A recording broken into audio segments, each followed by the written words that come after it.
Joining me now, Catalina editor Kathy Aru and RNC Deputy Communications Director Cassie Smedile. Cassie, let me start with you. I know that you have to be the loyal opposition. I know it's an election year. I know this Trump derangement syndrome. But between the media and Democrats, the most evil people in the world, it feels like they don't share that sentiment anymore. Yeah, that's absolutely right. And the bad guy, but no, he's a bad guy, period.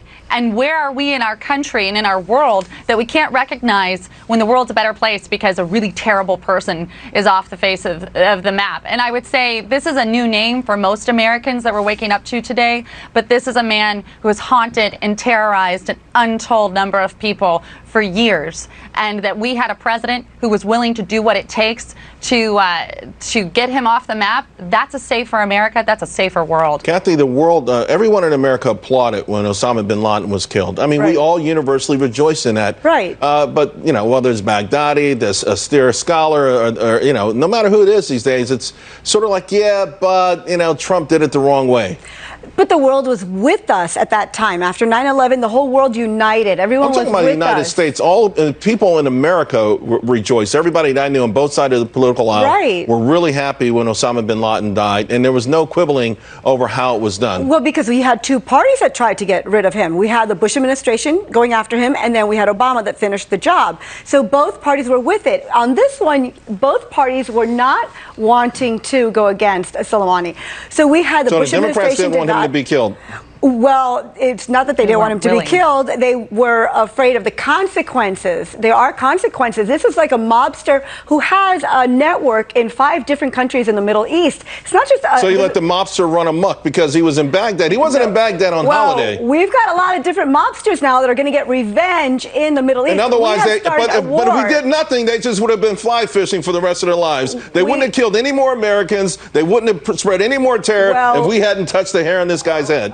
Well, the fact is now we are at war with the Middle East. This I don't is think a war. we're at war with the This Middle happened East. because we were provoked. But Cassie, there has been war in the Middle East. There's been conflict in the Middle East for quite a long time over a couple of regimes. And it seems to me that maybe some of the folks who are at the spearheading all of this have been emboldened by a lack of action by the previous administrations. And maybe that's why we haven't been able to wrap this up and come to a conclusion there. Right. I mean, to Kathy's point that you had both sides trying to go after Osama bin Laden, we should have had both sides trying to go after this guy. The Obama administration was not willing to do it. And that is, remember the red line? We were the laughingstock of the world when people just crossed right through it.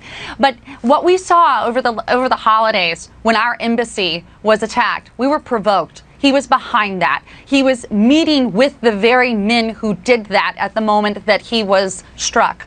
This is because we have a president and a defense community who understands that if you don't show them who's boss, they will walk all over you, as we saw in the Obama administration. There are consequences, and the consequences are going to be worse than whatever this guy could have done. So you're okay with them being intimidated by a foreign actor, letting them dictate our policy, and us treading lightly around them, no, even as we know they're plotting not. to kill Americans.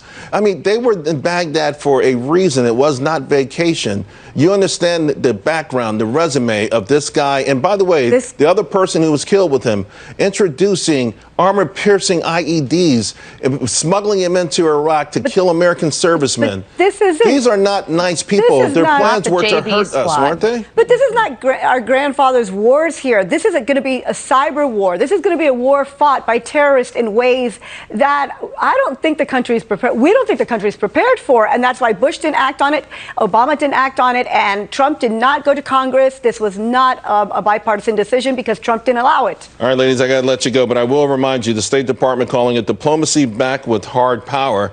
I think that's a pretty good combination. Thank you both very much. Appreciate it.